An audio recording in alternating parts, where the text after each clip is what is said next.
The first rays of October sunlight struggled to break through the heavy cloud cover hanging over Cedar Falls, Montana. Emma Hayes pushed through the glass door of Rusty's Diner, the familiar jingle of the bell announcing her arrival at 5:47 a.m., 13 minutes early as always. The cold morning air followed her inside, carrying the scent of pine and the promise of rain. "Morning, sunshine," called out Marcus, the night cook, his weathered face creasing into a smile as he flipped hash browns on the griddle. At 62, Marcus had been working at Rusty's longer than Emma had been alive. "Coffee's fresh. You're gonna need it today." Emma unwrapped the thin scarf from her neck and hung her jacket on the hook by the staff door.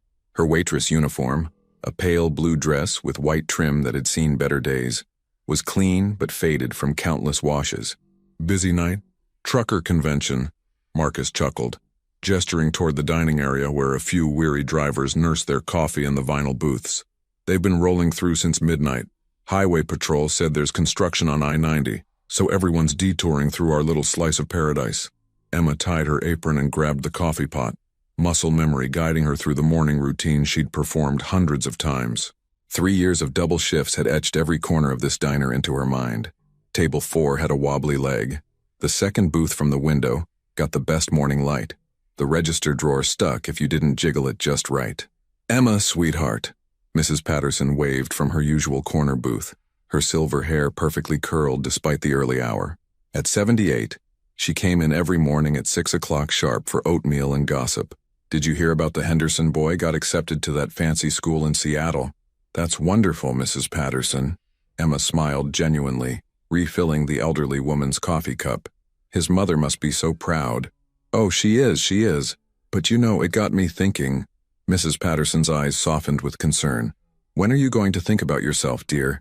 You're 24 years old. There's a whole world out there beyond Cedar Falls." Emma's smile tightened almost imperceptibly. "I'm exactly where I need to be, Mrs. Patterson." It was a lie, and they both knew it. 3 years ago, when the Montana Highway Patrol had knocked on her door at 2 in the morning to tell her about the accident, Emma's world had contracted to the size of this small town, this diner, this safe and predictable routine. Her parents had been driving back from Billings through a snowstorm. The semi-truck driver had fallen asleep at the wheel. Sometimes late at night in her small apartment, Emma could still hear the trooper's voice. "They didn't suffer, Miss Hayes. It was instantaneous." The settlement from the trucking company's insurance had been enough to bury them both and cover a few months of rent. Everything else, the house, their savings, the small hardware store her father had owned, had been lost to debts Emma hadn't known existed. At 21, she'd found herself utterly alone, working double shifts just to keep her head above water.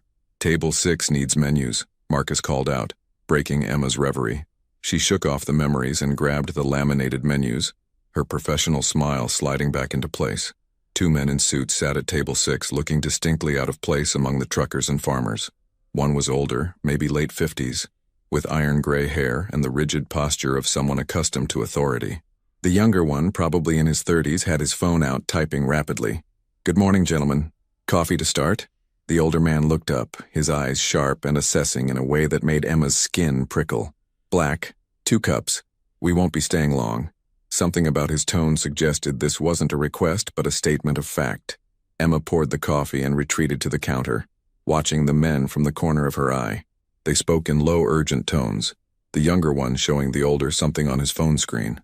"Don't stare, Em," Marcus murmured as she returned to the kitchen. "Those are federal boys, probably DEA or FBI. We get 'em sometimes, passing through on their way to bust some operation up in the backcountry." Emma nodded, but the uneasy feeling persisted. Cedar Falls was the kind of town where everyone knew everyone. Strangers stood out, especially the kind who wore expensive suits and had eyes that never stopped scanning the room. The morning shift crawled forward. Emma refilled coffee cups, delivered plates of eggs and bacon, smiled at familiar faces, and counted the hours until she could go home.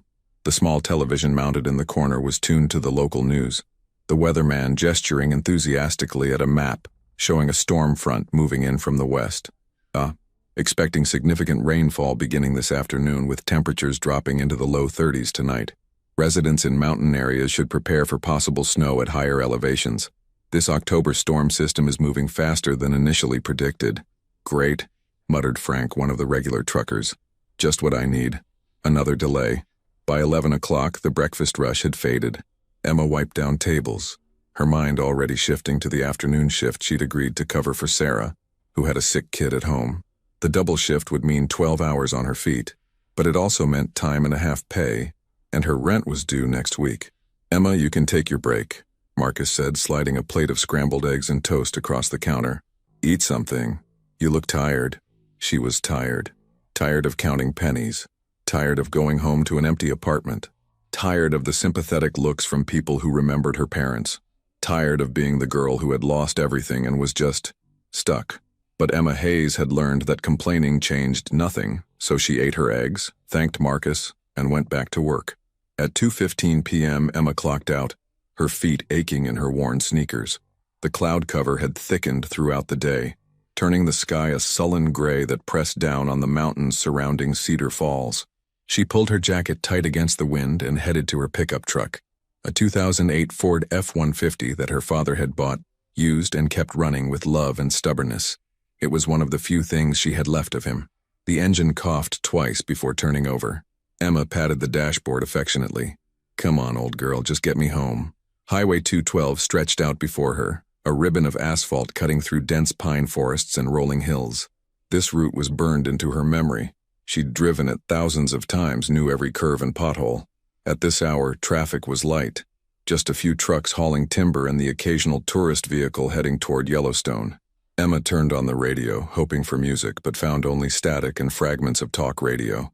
She switched it off, preferring the silence. The heater rattled and wheezed, pushing lukewarm air through the vents. Through the windshield, she could see the first drops of rain beginning to fall. Her mind wandered as she drove, following familiar thought patterns like water flowing downhill, bills to pay, groceries to buy, the strange emptiness of her apartment. Mrs. Patterson's words echoing in her head. There's a whole world out there beyond Cedar Falls. Was there? And even if there was, how could Emma reach it when she was barely keeping herself afloat? The rain intensified, fat droplets splattering against the windshield. Emma turned on the wipers, their rhythmic sweep oddly hypnotic. She was so lost in thought that she almost didn't notice the vehicles ahead. 2 black SUVs, expensive and new, moving at exactly the speed limit. Their windows were tinted dark, impossible to see inside. Emma frowned. Vehicles like that were rare on this stretch of highway. Most people drove practical trucks or sedans made for Montana's rough roads and unpredictable weather. She eased off the gas, letting distance grow between her truck and the convoy. Something about those SUVs made her uncomfortable, though she couldn't explain why. Maybe it was the way they moved in perfect synchronization, or the way they seemed too clean, too new, too deliberate for this forgotten corner of Montana. The highway curved around a bend, following the natural contour of the land. Dense pine forest pressed close on both sides, the trees forming a wall of green and shadow. Emma had driven this section 1,000 times, knew that just ahead was a crossroads where Highway 212 intersected with an old logging road. The SUVs slowed as they approached the intersection, and that's when Emma's ordinary day ended. The semi-truck appeared with shocking suddenness, jackknifing across the intersection to form a barrier. It hadn't been there 30 seconds ago. Emma was sure of it. The truck was old, battered, clearly stolen or abandoned based on the rust and missing plates. The lead SUV's brake lights flared red. Tires screamed against wet asphalt as both vehicles tried to stop. But physics and momentum were unforgiving. The lead SUV slammed into the semi's trailer with a sickening crunch of metal. Emma's foot hit the brake instinctively, her truck fishtailing slightly on the rain-slick road. Her heart hammered in her chest as she struggled to control the vehicle, finally bringing it to a shuddering stop about 50 yards from the collision. For one surreal moment, everything was silent except for the patter of rain and the hiss of steam from the lead SUV's destroyed engine. Then men emerged from the forest. 6 or 7 of them, dressed in dark tactical clothing, moving with military precision. They carried rifles, not hunting rifles like Emma had seen all her life in Montana, but serious, professional weapons. Their faces were covered with black masks. Emma's breath caught in her throat. Every instinct screamed at her to reverse, to flee, but her hands were frozen on the steering wheel, her mind unable to process what she was seeing. The second SUV's doors burst open. Men in suits emerged, shouting, reaching for weapons.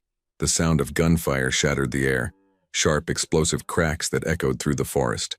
Emma ducked instinctively, her body curling over the steering wheel as her mind screamed, "Run, run, run!" But her truck was in the open, exposed.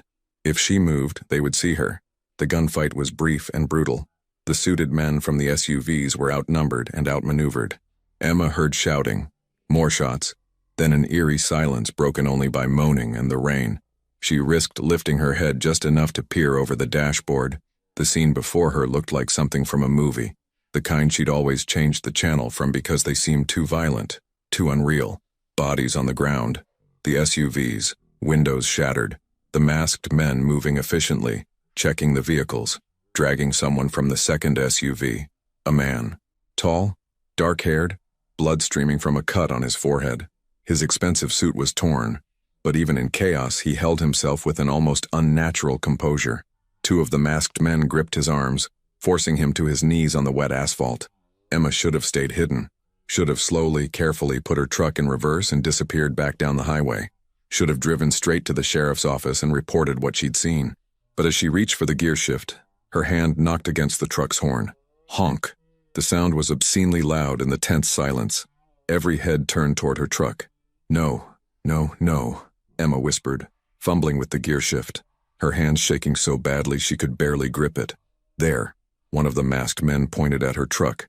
Emma managed to shift into reverse, her foot slamming the accelerator. The truck lurched backward, tires spinning on the wet pavement. She'd moved maybe 10 yards when two of the masked men reached her truck. One smashed the driver's side window with the butt of his rifle. Glass exploded inward. Emma screamed, throwing her arms up to protect her face. Rough hands grabbed her jacket, her arm, hauling her sideways through the broken window. She struggled, kicking, trying to fight, but they were stronger, trained, overwhelming. They dragged her from the truck and forced her to the ground. Rain soaked through her uniform immediately, cold and shocking.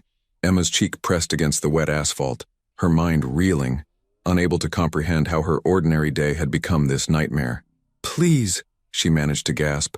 "Please, I wasn't—" "Shut up." The voice was cold, professional. "Don't move." Rough hands patted her down, checking for weapons, finding nothing but her phone and wallet, which they confiscated. Emma's vision blurred with tears of fear and shock. This couldn't be happening. Things like this didn't happen in Cedar Falls, didn't happen to small-town waitresses who just wanted to go home. They hauled her to her feet, forcing her toward where the dark-haired man still knelt. Up close, Emma could see he was older than she'd first thought. Late 30s, maybe 40. His face was angular and hard, with the kind of features that might be handsome under different circumstances. Blood dripped from the cut on his forehead, but his dark eyes were alert, calculating, watching everything. Those eyes met Emma's for just a moment, and something passed between them. Recognition of shared danger, perhaps, or simply the acknowledgement of two people caught in a situation spiraling far beyond their control. Who is she? The question came from the man who was clearly the leader. He was tall, broad-shouldered, with the bearing of someone who'd served in the military. His voice carried authority and something else, a hint of irritation, as if Emma's presence was an unexpected complication. "Wrong place, wrong time, Riley," one of the others responded. She was just driving past. Riley, the leader, pulled off his mask, revealing a scarred face and cold blue eyes. He studied Emma with the kind of clinical assessment that made her feel like an insect under a microscope. "I don't know anything," Emma said, her voice shaking. "I was just driving home. I didn't see anything. I'll forget everything, I promise. Just please let me go." Riley's expression didn't change. "Put her with Marcello. We'll figure out what to do with her later." "Please." Emma's voice rose in panic as they grabbed her arms again. "I'm nobody. I'm just a waitress. Nobody will even notice I'm gone." The words were out before she realized how pathetically true they were. She had no family. Her few friends from high school had moved away. Her co-workers would wonder where she was, but would they really look? Would anyone truly miss Emma Hayes? The dark-haired man, Marcello, Riley had called him, spoke for the first time. His voice was deep, controlled despite the circumstances. "She's telling the truth. She's not part of this. Let her go." Riley laughed, a sound devoid of humor. "Since when do you care about collateral, Vincent? That's rich, coming from you." Vincent Marcello. The name meant nothing to Emma, but clearly it meant something to Riley and his men. "Secure them both," Riley ordered. "We move in 5 minutes." They zip-tied Emma's hands behind her back with practiced efficiency. The plastic bit into her wrists, too tight, cutting off circulation. They did the same to Vincent, though they used extra ties on him, recognizing him as the greater threat. A large panel van had emerged from the logging road, backing up to the intersection. Riley's men worked quickly, professionally, loading weapons, checking the SUVs for anything useful, erasing evidence of their presence. "What about the bodies?" one of them asked. "Leave them," Riley said. "By the time anyone finds the scene, we'll be long gone. Load our guests into the van." They shoved Emma toward the van's open rear doors. She stumbled, her sneakers slipping on the wet pavement, and would have fallen if Vincent hadn't somehow caught her elbow despite his own bound hands. "Steady," he murmured, so quietly only she could hear. Emma looked at him, this stranger who'd somehow become linked to her fate. "What's happening? Who are you people?" Vincent's dark eyes held hers for a moment. "Wrong place, wrong time," he said simply, echoing Riley's assessment. "For both of us." They were forced into the van's cargo area, the doors slamming shut behind them with a finality that made Emma's stomach drop. The space was dark, cramped, smelling of oil and rust. Through the metal walls she could hear Riley giving final orders. Engines starting. The van lurched into motion and Emma fell sideways, her shoulder hitting the metal floor hard enough to make her gasp in pain. With her hands bound, she couldn't catch herself, couldn't do anything but curl up as the van bounced over what felt like rough terrain. Probably the logging road, heading deeper into the wilderness. In the darkness, Vincent's voice came again, still calm, still controlled. "What's your name?" Emma almost laughed at the absurdity of the question. They'd been kidnapped, possibly facing death, and he wanted introductions. But her mother had raised her to be polite, and some reflexes ran deeper than fear. "Emma. Emma Hayes."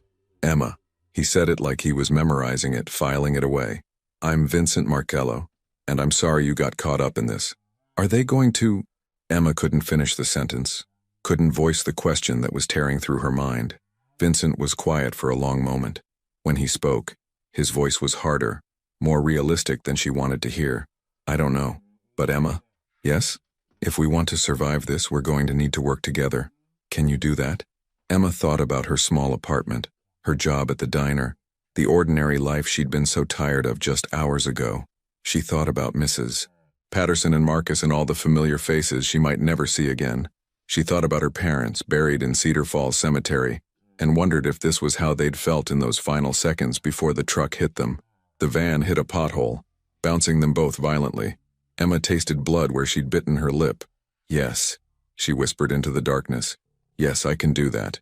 Behind them, miles away, her old Ford truck sat abandoned by the side of Highway 212, driver's door still open, engine still running, windshield wipers still sweeping back and forth across the glass as rain continued to fall on the empty Montana highway. And Emma Hayes, who had wanted nothing more than to go home to her quiet apartment, was being carried deeper into the wilderness, toward an uncertain fate, with only a stranger's promise of cooperation standing between her and whatever darkness waited ahead. The van drove for what felt like hours but was probably only 45 minutes. Emma counted the turns, trying to maintain some sense of direction, but eventually gave up. With her hands bound and no view of the outside, she was completely disoriented.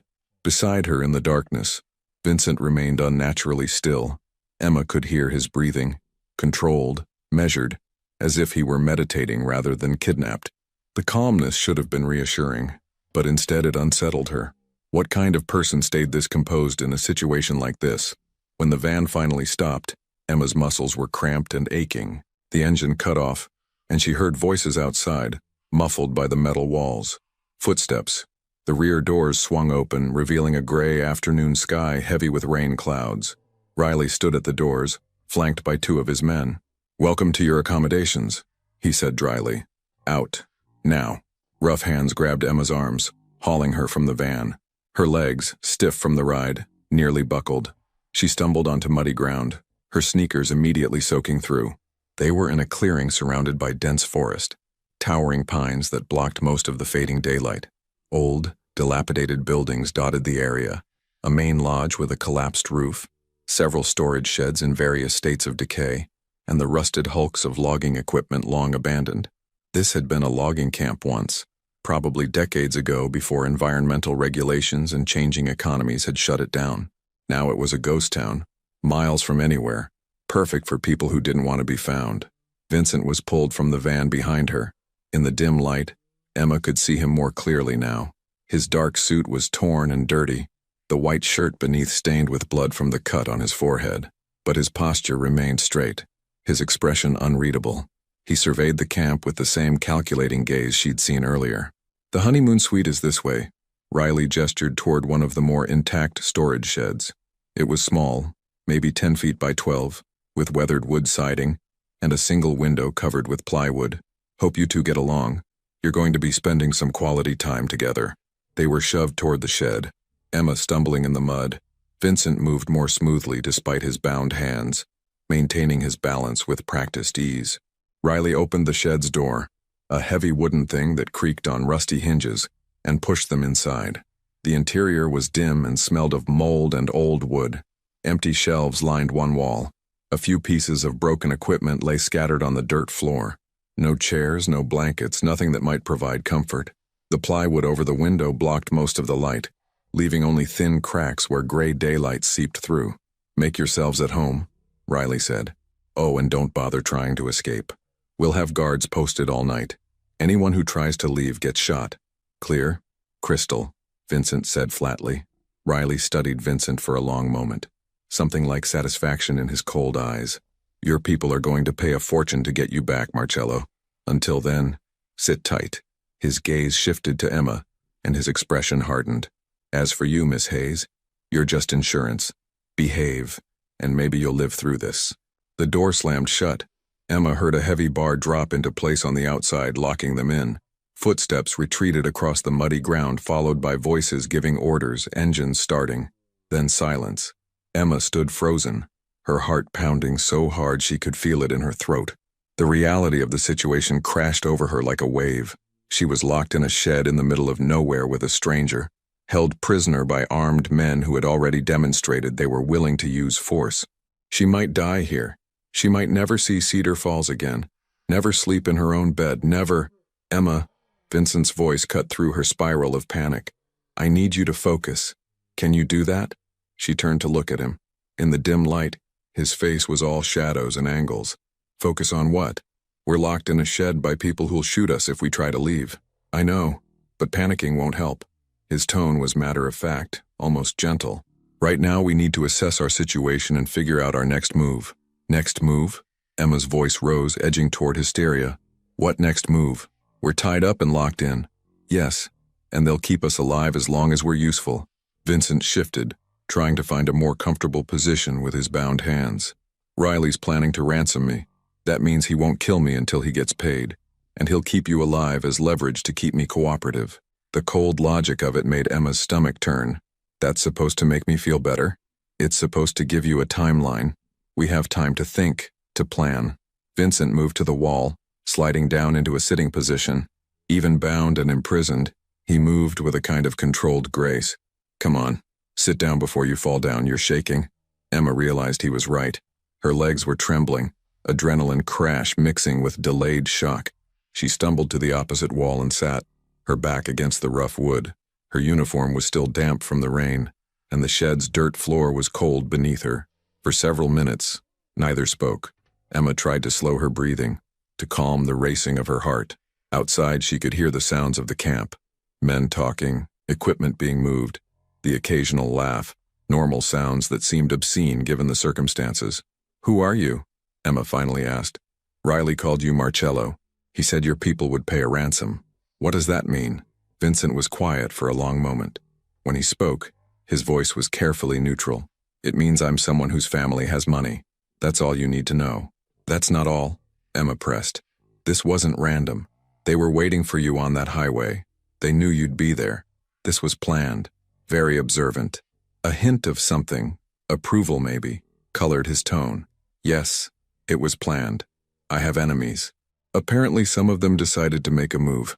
"Enemies." Emma laughed, a bitter sound. "What kind of person has enemies who organize military-style ambushes?"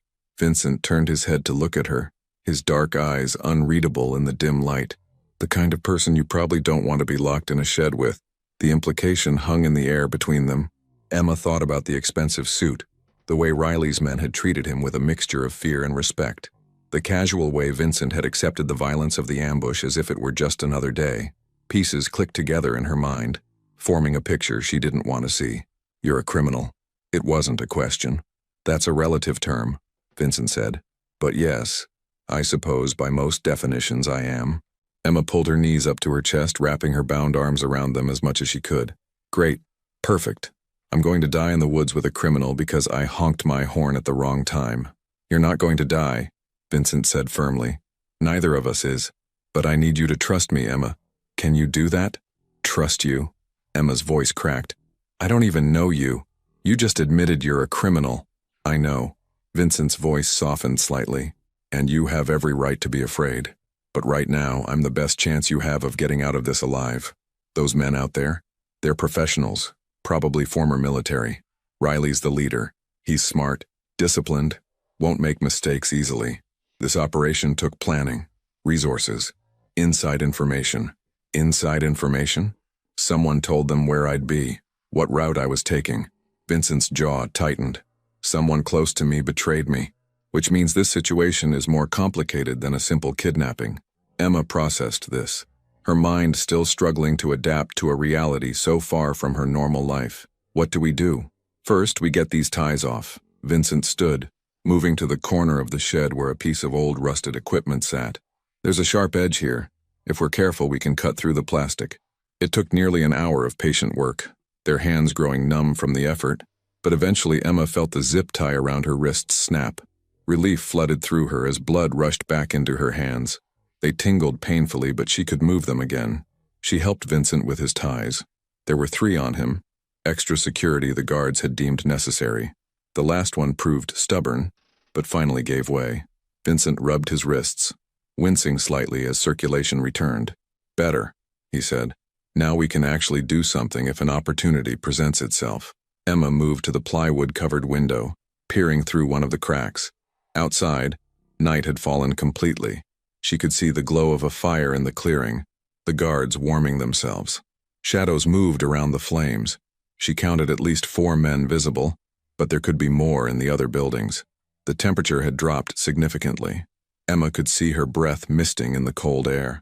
Her damp uniform provided almost no warmth, and she shivered involuntarily. Here, Vincent had removed his suit jacket. He held it out to her. I can't. You'll freeze.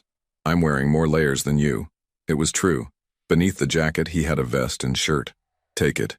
Emma accepted the jacket, grateful despite her reservations about accepting anything from a self-admitted criminal. The fabric was still warm from his body heat, and surprisingly heavy. Quality material. Expensive. She wrapped it around her shoulders. Thank you. Vincent nodded and sat back down, this time closer to the center of the shed. We should talk.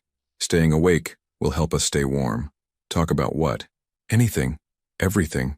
Tell me about Cedar Falls. About your life. Emma laughed bitterly. My life? There's not much to tell. I'm a waitress. I work at a diner. I live in a small apartment. That's it. That's my whole life. That can't be all of it, Vincent said. What about family? Friends? The question touched a raw nerve. Emma was quiet for a long moment, debating how much to share. But what did it matter now? They might both be dead by morning. My parents died 3 years ago, she said quietly. Car accident. A truck driver fell asleep at the wheel on I-90 during a snowstorm. They didn't suffer. That's what the highway patrol told me. Like that was supposed to make it better. I'm sorry. After they died, I found out they had debts I didn't know about. The hardware store my dad owned was mortgaged to the hilt. Their savings were gone. Everything except their life insurance, which barely covered the funerals and a few months of my rent. Emma pulled the jacket tighter around herself. So I started working at Rusty's diner. Double shifts every week. Just trying to keep my head above water. No other family. I was an only child. Both my parents were only children. My grandparents are all gone. Emma smiled without humor. I'm literally the last of my line. When I die, that's it. The Hayes family ends with me. Vincent was quiet for a moment. That's a heavy burden to carry alone. What about you? Emma challenged. You clearly have people who care whether you live or die, or Riley wouldn't be planning a ransom. Family. Vincent's expression closed off slightly. I have a sister. Younger.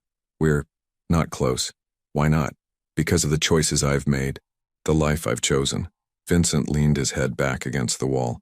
She wanted me to leave it all behind to start over somewhere clean. I told her it wasn't that simple. We haven't spoken in 2 years. Do you regret it? Your choices? The question hung in the cold air. Outside, one of the guards laughed at something, the sound carrying across the clearing. Every day, Vincent said finally, his voice so quiet Emma almost didn't hear it. But regret doesn't change the past. It just makes the present harder to bear. Emma understood that sentiment more than she wanted to admit. How many times had she replayed that night, wondering what would have happened if her parents had left Billings an hour earlier or later, if they'd taken a different route, if the truck driver had stopped for coffee and stayed awake? Regret was a weight that crushed you if you let it. We should try to sleep, Vincent said, breaking the heavy silence. We'll need our strength for tomorrow. I can't sleep, Emma said. Every time I close my eyes, I see that ambush. I hear the gunfire. I know, but try anyway. Here. Vincent moved closer, positioning himself so his back was against the wall. We can share body heat. It's going to get colder tonight. Emma hesitated. Everything she knew about stranger danger, about trusting criminals, about protecting herself, screamed at her to stay on the opposite side of the shed. But her practical side, the part that had kept her alive through grief and poverty and loneliness, recognized the truth. They needed each other to survive the night. She moved closer, settling next to him but maintaining a careful few inches of distance. Even that small proximity made a difference. His body heat was palpable, a small defense against the biting cold. Emma. Vincent's voice was quiet. Yeah, we're going to get out of this. I promise you that. Emma wanted to believe him, but promises were fragile things, easily broken by circumstances beyond anyone's control. Still in the darkness of the shed, with the cold seeping into her bones and fear coiling in her stomach, she chose to hold on to that promise like a lifeline. Okay, she whispered. Outside, the fire burned lower. The guards' voices faded as they settled into their watch rotation. The forest around the camp was alive with small sounds. Wind in the trees, the distant call of an owl, the rustle of some small creature moving through the underbrush. Emma didn't sleep. Neither did Vincent. They sat together in the darkness, two strangers bound by circumstance waiting for morning and whatever it might bring. Sometime around 3 a.m, Vincent moved. Emma, who had been drifting in a state between waking and sleeping, felt him shift beside her. What? She started to ask. Shh. His hand touched her arm briefly, a warning to stay quiet. Look at the wall. There. Emma followed his gaze to the corner of the shed. In the faint light seeping through the cracks in the plywood, she could see what he'd noticed. One of the boards near the base of the wall was darker than the others, the wood rotted from years of moisture seeping up from the ground. It's weak, Vincent whispered. If we can break through there, we might be able to squeeze out. The guard are tired. I've been listening to them. They're talking less, moving less. This is the time when people's attention lapses. Vincent moved to the rotted board, pressing his fingers against it experimentally. It gave slightly under pressure. Help me. Quietly. Emma joined him, her heart rate accelerating. This was insane. They were going to try to escape, to run through a forest they didn't know, pursued by armed men who wouldn't hesitate to use force. But staying meant waiting for Riley to decide their fate, and Emma had no illusions about how that would end. They worked the rotted board carefully, pushing and pulling, trying to break it without making noise that would alert the guards. Emma's fingers ached from the cold and the effort.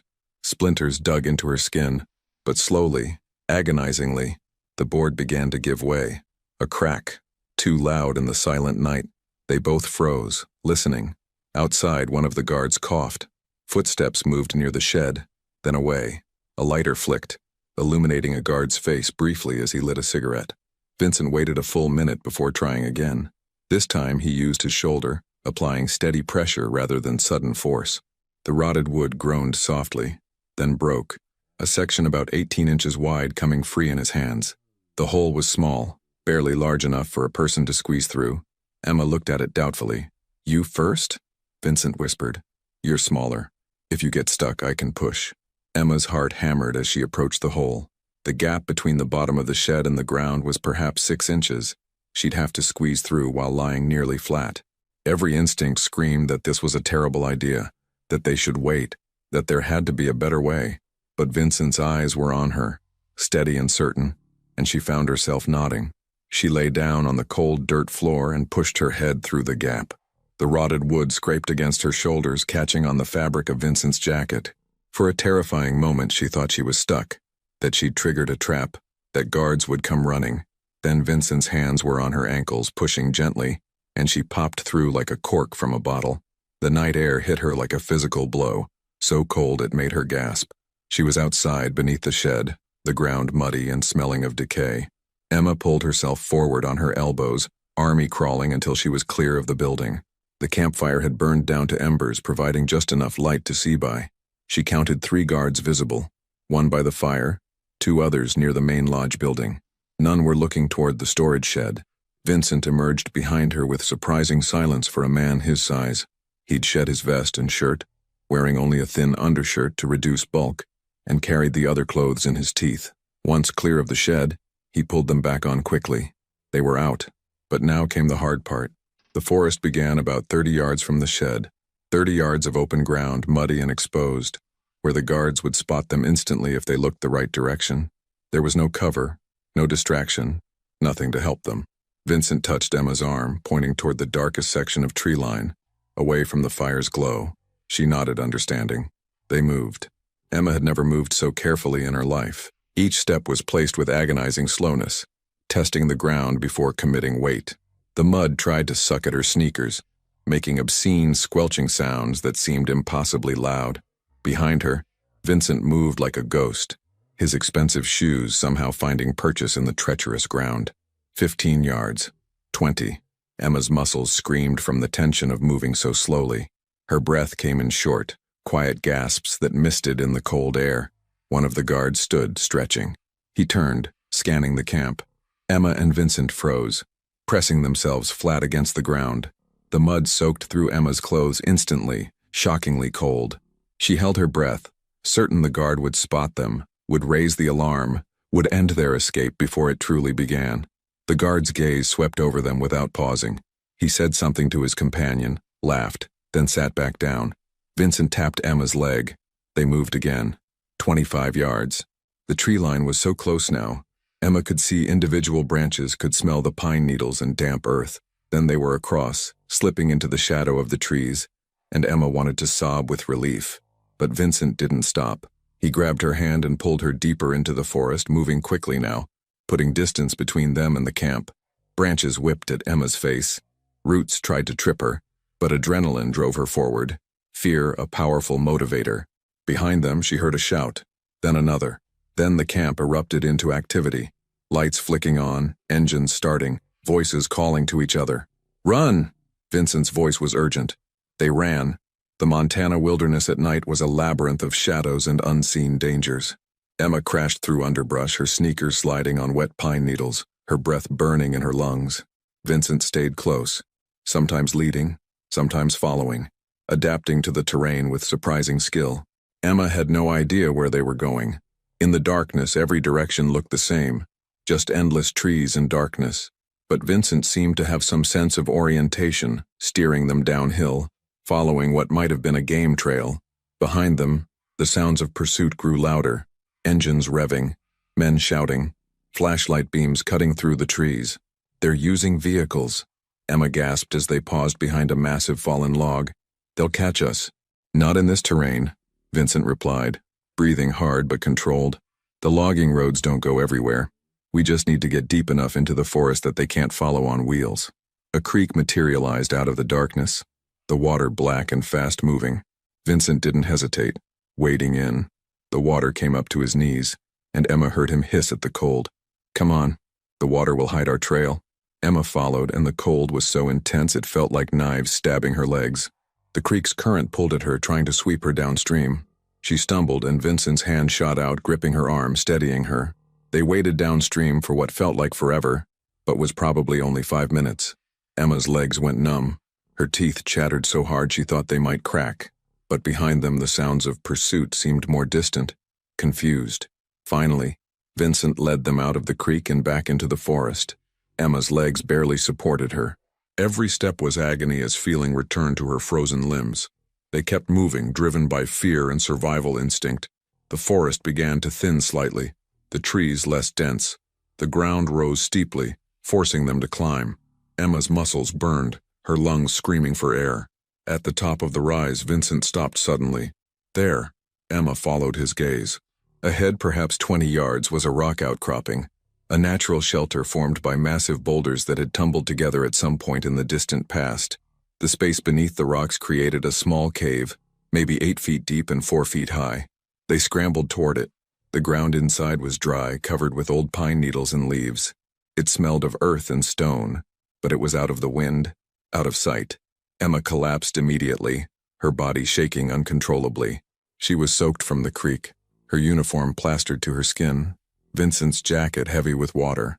The cold was beyond anything she'd experienced, a bone-deep chill that made her wonder if she'd ever be warm again. Vincent was in only slightly better condition. His thin undershirt was soaked, his dress pants dripping, but he moved with purpose, gathering pine needles and dry leaves from the back of the shelter. "We need to get warm," he said. "Take off the wet clothes." "What?" Emma's teeth chattered so hard she could barely speak. "You'll freeze if you stay in wet clothes. Take them off, wring them out, then put them back on. It won't be comfortable, but damp is better than soaking wet." Emma's mind rebelled at the idea, but her body's desperate need for warmth overrode her embarrassment. With shaking hands, she removed Vincent's jacket and her uniform dress, wringing out as much water as possible. Vincent did the same with his clothes, both of them maintaining a careful distance, focusing on survival rather than modesty. Once they'd put the damp clothes back on, Vincent spread the pile of leaves and pine needles on the ground. "Sit here. We'll share body heat." This time Emma didn't hesitate. She sat on the makeshift bedding, and Vincent settled behind her, wrapping his arms around her shoulders. His body heat was like a furnace compared to the frigid air, and Emma leaned back against him without shame. They sat like that, shivering together as the night slowly passed. Outside their shelter, they could hear the sounds of the forest, wind in the trees, the distant call of a coyote, and occasionally the sound of ATVs in the distance, still searching. "Do you think they'll find us?" Emma whispered. "Not tonight," Vincent replied. "We made it far enough. But come morning, they'll widen the search. We need to keep moving." "To where?" "Anywhere away from here. Once we hit a road or find a ranger station, we can get help." Emma thought about the vast emptiness of Montana wilderness, hundreds of square miles of forest and mountains where a person could disappear forever. "We're going to die out here, aren't we?" "No." Vincent's arms tightened slightly around her. "We're not. I promised you we'd survive this, Emma. I keep my promises." Emma closed her eyes, too exhausted to argue. Despite everything, the cold, the fear, the impossibility of their situation, she felt herself drifting, Vincent's heartbeat steady against her back, his warmth a small island of safety in a hostile world. As dawn began to lighten the sky, turning it from black to gray, Emma heard a new sound that made her blood run cold. The distant buzz of ATVs, closer now, methodically searching the forest. Vincent heard it too. His body tensed behind her. "Time to move," he said quietly. Emma opened her eyes to see the first rays of morning light filtering through the trees. A new day, new dangers, but also, impossibly, new hope. They were still alive, still together, still fighting. And that, Emma realized, would have to be enough. The morning brought no comfort. Emma's body ached in places she didn't know could ache, her muscles stiff from cold and exhaustion. Vincent moved first, extracting himself carefully from their shared warmth and moving to the mouth of their rocky shelter. "How does it look?" Emma asked, her voice hoarse. Vincent's expression was grim. "The storm's coming in fast. Look at the sky." Emma joined him at the shelter's entrance. The sunrise she'd expected was obscured by a wall of dark clouds rolling in from the west. The wind had picked up, bending the tops of the pine trees and carrying the smell of rain. The temperature, already cold, seemed to be dropping by the minute. "October storms in Montana can be brutal," Emma said, remembering her father's warnings about mountain weather. "If this turns to snow at higher elevation—" "We're not at high elevation yet, but we will be if we keep going this direction." Vincent studied the landscape with calculating eyes. "But going back means running into Riley's search parties." As if on cue, they heard the distant sound of ATVs, engines echoing through the forest. The search was systematic now, organized. Riley wasn't giving up. "We need to move," Vincent said. "Now." They left the shelter, and immediately Emma felt the wind cut through her still damp clothes. Vincent's jacket, which had seemed so warm yesterday, provided little protection against the elements. Vincent himself looked worse than he had the night before. His face was pale, and the cut on his forehead from the initial ambush had started bleeding again. "Are you okay?" Emma asked. "I'm fine. Let's go." But he wasn't fine. Emma could see it in the way he moved, slightly favoring his left side, in the tightness around his eyes. During the escape and the frantic flight through the forest, adrenaline had masked pain. Now, in the cold light of morning, injuries were making themselves known. They moved through the forest, trying to maintain a direction that would take them away from the logging camp while avoiding the sounds of pursuit. The terrain was unforgiving. Steep slopes covered in loose rocks, dense underbrush that grabbed at their clothes, fallen trees that had to be climbed over or navigated around. The first drops of rain began to fall around mid-morning. Within minutes, it became a downpour, the kind of rain that soaked through everything instantly. Visibility dropped to barely 20 feet. The temperature plummeted. Emma was shivering so hard she could barely walk. Her sneakers, never designed for wilderness hiking, were falling apart. Her feet were blistered and bleeding. But she pushed forward, following Vincent's lead, because stopping meant freezing, and freezing meant death. "There!" Vincent pointed through the rain. Emma squinted, trying to see what he'd spotted. At first, she saw nothing but trees and rain. Then, through the downpour, she made out a shape that didn't belong to nature. Straight lines. A roof? A structure. "Is that a building?" "Hunting cabin," Vincent said. "Looks abandoned. Come on." They stumbled toward it, their pace quickening despite their exhaustion. The cabin materialized from the rain like a mirage, a small, single-room structure with log walls and a corrugated metal roof. The windows were intact but filthy, the door hanging slightly crooked on its hinges. Vincent tried the door. It was unlocked, swinging open with a protesting creak. The interior was dim and musty, but it was dry and out of the wind. Emma stepped inside and nearly wept with relief. A stone fireplace dominated one wall, its chimney rising to the roof. Rough wooden bunks lined another wall. A small table and 2 chairs sat in the corner. Shelves held various items, canned goods, boxes, jars. "Someone maintained this place," Vincent said, moving to the shelves. "Hunters probably use it during season." He picked up a can, examining the label. "These are only a year or 2 old. We might find supplies." Emma moved to the fireplace. Old ashes filled it, but more importantly, there was a stack of dry firewood beside it. "Can we risk a fire?" Vincent looked at the rain pouring down outside. "In this weather, the smoke will disperse in the rain. They won't be able to track it. We need warmth, Emma. We're both hypothermic." Emma didn't need convincing. Her hands shook so badly she could barely hold the matches she found on the mantel, but eventually she got kindling lit. The fire caught, grew, and blessed warmth began to fill the small cabin. They stripped off their soaked outer layers, hanging them near the fire to dry. Emma found an old blanket in a trunk beneath one of the bunks, moth-eaten and smelling of cedar, but dry and relatively clean. She wrapped it around her shoulders. Vincent sat heavily in one of the chairs, and Emma noticed him wince. "Let me see," she said, moving closer. "It's nothing." "Vincent, let me see." Reluctantly, he lifted his shirt. Emma sucked in a breath. Along his left side was a dark bruise that spread from his ribs to his hip, the skin already turning purple and black. In the center of the bruise was a cut, not deep, but angry and inflamed. "When did this happen?" "During the ambush. I took a hit, thought it was just bruising." Vincent lowered his shirt. "It's fine." "It's not fine. That cut could get infected." Emma moved to the shelves, searching. "There has to be something." "Yes." She found a first aid kit, the kind serious outdoorsmen kept in remote cabins. Inside were bandages, antiseptic, pain relievers, and other supplies. Emma brought it to the table. "Sit. Let me clean that properly." Vincent studied her for a moment, then complied, removing his shirt entirely. In the firelight, Emma could see other scars on his body, old wounds that spoke of a violent life. But she focused on the injury at hand, cleaning it carefully with antiseptic, while Vincent sat still, barely flinching despite what must have been considerable pain. "You're good at this," he observed. "My mom was a nurse before she married my dad," Emma said, applying bandage. "She taught me basic first aid, said everyone should know how to take care of themselves and others." "She sounds like she was a wise woman." "She was." Emma finished bandaging and stepped back. "That should help, but you need to rest. Your body's been through trauma. We don't have time for rest. We don't have a choice. Look outside. We can't travel in this storm. We're stuck here until it passes." As if to emphasize her point, thunder rumbled overhead, and the rain intensified, hammering on the metal roof like bullets. Vincent looked toward the window.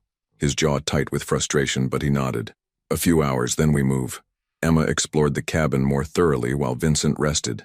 The canned goods included soup, beans, and vegetables, basic staples that hunters would bring for extended stays. There was a small camp stove with fuel, a water filter, even a battery-powered radio, though the batteries were dead. She heated soup on the camp stove, the smell filling the cabin and making her realize she hadn't eaten in over 24 hours. They shared the meal in silence, the warmth of the food almost as precious as the fire. As afternoon wore into evening, the storm showed no signs of abating. Emma noticed Vincent's condition deteriorating. His skin was clammy, his breathing slightly labored. When she touched his forehead, it was warm. "You're running a fever." "It's just stress. I'm fine." "Stop saying you're fine." Emma's voice rose with frustration and fear. "You're not fine. That injury is infected and you're getting sicker. We're trapped in a cabin in the middle of a storm with armed men looking for us, and you keep pretending everything is okay?" Vincent looked at her, surprised by the outburst. Then, unexpectedly, he smiled, a genuine expression that transformed his harsh features. "You're right. I'm not fine. I'm sorry." The apology deflated Emma's anger. She sat down across from him, suddenly exhausted. "I'm scared, Vincent. I'm so scared." "I know. So am I." The admission hung between them. Vincent Marcello, the controlled mafia boss who faced ambush and kidnapping with ice in his veins, was afraid. Somehow that honesty made Emma feel less alone. As night fell, Vincent's fever worsened. He tried to hide it, but Emma saw the tremors that ran through him, the glassy look in his eyes. She made him lie down on one of the bunks, covering him with both blankets while she fed more wood into the fire. Around midnight, Vincent became delirious. "Sophia," he muttered, his eyes open, but unseeing. "Sophia, I'm sorry. I should have listened. You were right. You were always right." Emma sat beside the bunk, wiping his forehead with a damp cloth. "Vincent, can you hear me?" Can't go back too far. Went too far." His hand reached out, gripping Emma's with surprising strength. "Tell her. Tell Sophia I'm sorry. Tell her I wanted to be better like she wanted, but I couldn't find the way." Emma's heart clenched. Through the fever, Vincent's carefully maintained walls were crumbling, revealing the man beneath the criminal facade. A man with regrets. A man who'd lost someone he loved because of the choices he'd made. "Shh," Emma soothed, holding his hand. "It's okay. You're going to be okay." But she wasn't sure that was true. The fever was high. Too high. The infection was spreading faster than the antibiotics from the first aid kit could fight it. If it didn't break soon, Emma refused to complete that thought. Instead, she stayed by Vincent's side through the long night, monitoring his fever, keeping him hydrated, talking to him even when he didn't respond coherently. Somewhere in the darkest hours before dawn, she found herself sharing things she'd never told anyone. About the loneliness that had consumed her after her parents died. About the fear that she'd live and die in Cedar Falls without ever really living at all. About the dreams she'd had as a girl, to travel, to write, to experience the world beyond Montana's borders, and how those dreams had withered under the weight of grief and responsibility. "I was so tired of my life," she whispered to Vincent's sleeping form. "So tired of just surviving. But now, facing the possibility of losing even that, I realize how much I want to live, really live, not just exist." Whether Vincent heard her or not, she didn't know, but speaking the words aloud felt like lifting a weight she'd carried for 3 years. As dawn broke, Vincent's fever finally cracked. He woke, lucid but weak, his eyes finding Emma immediately. "How long?" he asked, his voice rough. "About 8 hours. You scared me." Vincent tried to sit up, winced, and lay back down. "I said things, didn't I? When the fever was high?" "Yes. What did I say?" Emma considered lying, protecting his privacy. "But they'd gone beyond that now. You talked about Sophia, your sister. You said you were sorry, that you wanted to be better." Vincent closed his eyes. "Sophia. She's 2 years younger than me. Smart, principled, everything I'm not. She begged me to leave the family business, to testify, to start over. I told her she didn't understand the obligations, the debts, the responsibilities. We fought. She said she couldn't watch me destroy myself anymore, that she was done. That was 2 years ago. Haven't spoken to her since. Do you want to?" Emma asked quietly. "Every day. But what would I say? Sorry I chose a life of crime over a relationship with you? How do you apologize for that?" You start by being honest, by admitting you were wrong. Emma met his eyes. By trying to be the person she wanted you to be, even if it's late. Vincent was quiet for a long moment. If we survive this, when we survive this, maybe I will. Maybe I'll finally try to be better. The word when instead of if felt like a promise, like Vincent was choosing hope over resignation. The moment was broken by a sound that made both of them freeze. Voices. Outside the cabin. Emma moved to the window silently, peering through the grimy glass. Her blood ran cold. 3 men were approaching the cabin, moving carefully through the trees. Even from a distance, she recognized Riley's distinctive silhouette. "They found us," she breathed. Vincent was already up, moving despite his fever and injury. He grabbed a rifle that hung on the wall, old but functional, with a box of ammunition on the shelf beneath it. "Can you shoot?" "My dad taught me. Hunting rifles targets, but I've never aimed at a person."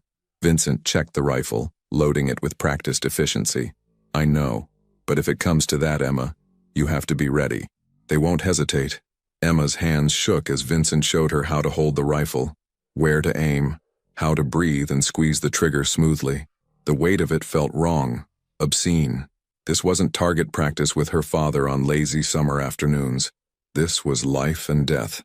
"Emma," Riley's voice called from outside. "Emma Hayes, I know you're in there." Vincent moved to the side of the window, rifle ready but not visible. He nodded at Emma to respond. "What do you want?"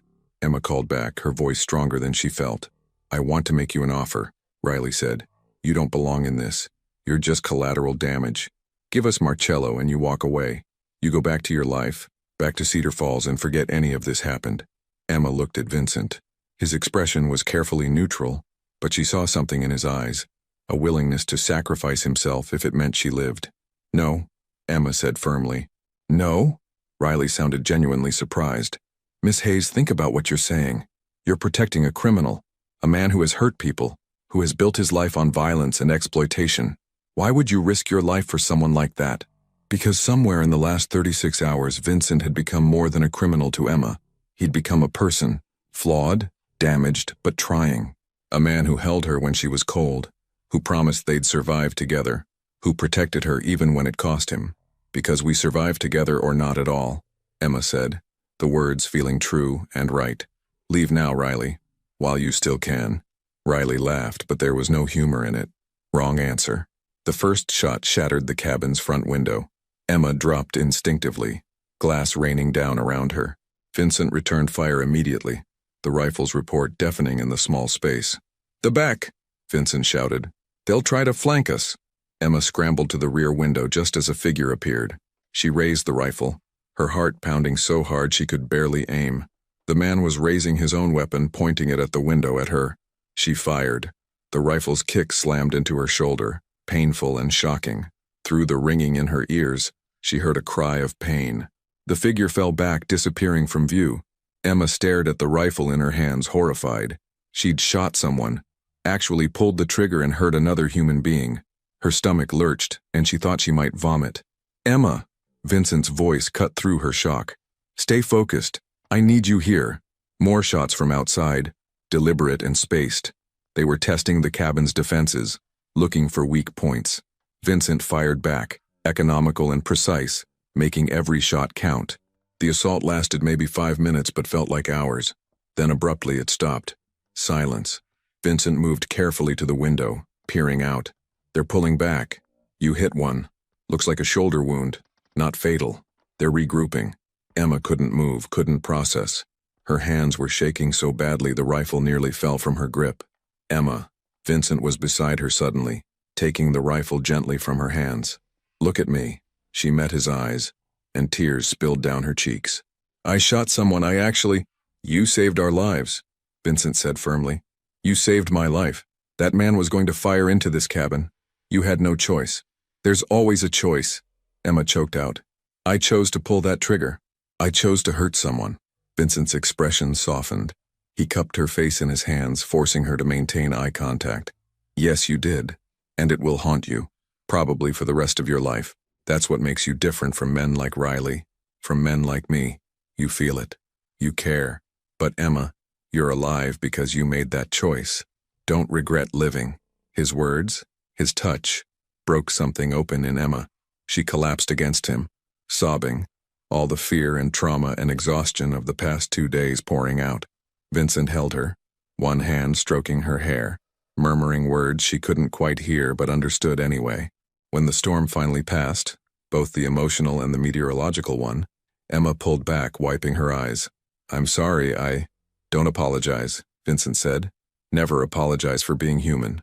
Outside, they heard an engine starting, then fading into the distance. Riley and his men were leaving, at least temporarily. "They'll be back," Vincent said. "With more men, better weapons. We bought ourselves time, but not much." Emma nodded, pulling herself together. She'd broken down, but she wasn't broken. "Then we use that time. We get out of here, find help, end this." Vincent smiled, that same surprising expression that made him look younger, less hardened. "You're stronger than you know, Emma Hayes." "I'm learning," she replied.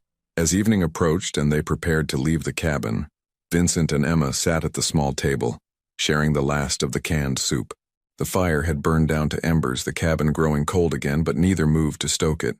They would be leaving soon, and there was no point in wasting fuel. "Tell me about your life," Emma said suddenly. "Your real life, not the criminal part, but who you are underneath." Vincent was quiet, considering. Then he began to speak. "I grew up in Chicago. My father ran a restaurant, legitimate business, nothing illegal. It was a good life, simple. Sophia and I were close, always looking out for each other." He paused, staring into the dying fire. "When I was 20, my father got into debt with the wrong people. Gambling, mostly. He tried to handle it himself, didn't want to worry us. But the debt collectors came anyway." Emma listened, not interrupting, sensing that this was a story Vincent needed to tell. They hurt him, put him in the hospital, told him the debt had doubled because of interest, that they'd come after Sophia and me if he didn't pay. My father had a heart attack 3 days after getting out of the hospital. The debt, the stress, the fear, it killed him. "I'm sorry," Emma said softly. "I was angry, furious. I wanted revenge, wanted to hurt the people who'd destroyed my family. So I went to them, the organization my father had owed money to. I offered to work off his debt. They saw potential in me, I guess. I was smart, educated, willing to do whatever it took. They brought me in and I excelled." Vincent's laugh was bitter. "Turns out I had a talent for the life, for strategy, for managing people, for making hard decisions. I rose quickly. Within 5 years I was running my own crew. Within 10 I was a boss. The money was good. The power was intoxicating. And I told myself I was doing it for the right reasons.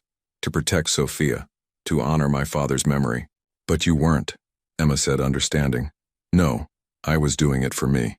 Because I liked it. Because it made me feel important, powerful, in control. Sophia saw through me from the start. She begged me to stop, to get out before I was in too deep. But I was already in too deep. I'd cross lines you can't uncross." "What kind of lines?" Vincent met her eyes. "I've never killed anyone who didn't choose the life, who wasn't part of the world I inhabit. I don't deal in certain things. No human trafficking, nothing that hurts kids. I have rules, boundaries. But that doesn't make me good, Emma. I've still hurt people. I've still destroyed lives. The fact that I had principles just means I'm a criminal with a conscience, not that I'm not a criminal."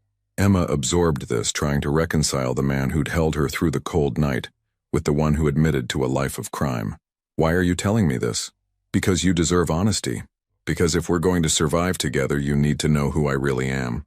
Vincent leaned forward, his dark eyes intense. "And because I want you to understand I'm not a good man, Emma. I've done things I can't take back, made choices that can't be unmade. But meeting you, being forced to rely on someone who sees the world so differently, it's making me question everything, making me wonder if maybe Sophia was right all along." Emma reached across the table, taking his hand. "People can change, if they want to badly enough, can they? Or do we just convince ourselves we can change while staying exactly the same? I think the fact that you're asking that question means you're already changing." They sat in silence for a moment, hands linked across the scarred wooden table, two people from completely different worlds bound together by circumstances neither had chosen. Then, cutting through the quiet, they heard it, the distant sound of rotor blades. A helicopter. Vincent was on his feet instantly, moving to the window. Emma joined him, peering out into the darkening sky. There, to the south, the silhouette of a helicopter against the clouds, searchlights sweeping the forest below. Is it them? Emma asked. Riley? I don't know. Could be search and rescue. Could be my people. I had a meeting scheduled, and when I didn't show up, they would have started looking. Or it could be Riley's backup. What do we do? Vincent turned to face her, and Emma saw determination in his expression. We take the chance. We make for that helicopter and hope it's help and not more trouble. Emma nodded. They'd come this far. They'd survived this much. They had to take the risk. They gathered what little they could carry. The rifle, some canned food, a flashlight from the cabin. As they moved to the door, Emma paused, looking back at the small cabin that had sheltered them, where she'd fired a weapon for the first time, where Vincent had revealed himself, where something fundamental had shifted between them. Emma, Vincent waited at the door. I'm coming. She turned away from the cabin and toward the unknown. Together, they stepped out into the cold Montana evening, toward the sound of the helicopter, toward whatever fate awaited them. The storm had passed, leaving the forest dripping and fresh. Above them, stars were beginning to emerge between breaking clouds. The helicopter's searchlight swept closer, and Emma and Vincent began to run, waving their arms, hoping to be seen. Whether they were running toward rescue or into more danger, only time would tell. But they were running together, and somehow, that made all the difference. The helicopter belonged to the FBI. Vincent's organization had reported him missing, triggering an interstate investigation. But as the aircraft circled to land in a clearing 2 miles ahead, Riley and 4 men emerged from the forest, blocking their path. End of the line, Marcello, Riley called out, weapons raised. Emma and Vincent took cover behind fallen trees. The FBI helicopter hovered above, unable to land under the threat. Vincent gripped the rifle, calculating odds that weren't in their favor. Riley was hired by your own people, Emma realized, remembering fragments of conversation. This was never about ransom. Internal coup, Vincent confirmed grimly. They wanted me gone permanently. Riley advanced. Surrender and the girl lives. My contract is with you, not her. Vincent met Emma's eyes. She saw him considering sacrifice, trading his life for hers. No, Emma said firmly. We survived together. Remember? She grabbed the flashlight, standing suddenly and waving it at the helicopter. Here! We're here! Riley's men turned toward her, distracted. Vincent used the moment, firing warning shots that sent them scrambling for cover. The helicopter's tactical team rappelled down, federal agents hitting the ground with practiced precision. The confrontation ended quickly. Outnumbered and outgunned, Riley's men surrendered. Riley tried to flee, but Vincent intercepted him, bringing him down without lethal force. Emma collapsed, exhausted, as FBI agents surrounded them. Vincent was immediately handcuffed, wanted for questioning, but his eyes never left Emma as medics checked her injuries. You saved my life, he said as they were separated. You saved mine first, Emma replied. Emma stood in Rusty's diner, her uniform clean, her life returned to normal, but she wasn't the same person who'd left 3 weeks ago. Marcus handed her an envelope. This came for you. Inside was a letter from Vincent. He was cooperating with federal authorities, testifying against his organization in exchange for reduced charges. He'd reached out to Sophia. His sister had agreed to see him. Witness protection was being arranged. I can't ask you to give up your life for someone like me, the letter read. But if you ever want to talk, contact information followed. Emma looked out the diner window at Cedar Falls, at the mountains beyond, at the world that suddenly felt full of possibility rather than limitation. Mrs. Patterson smiled at her. You look different, dear.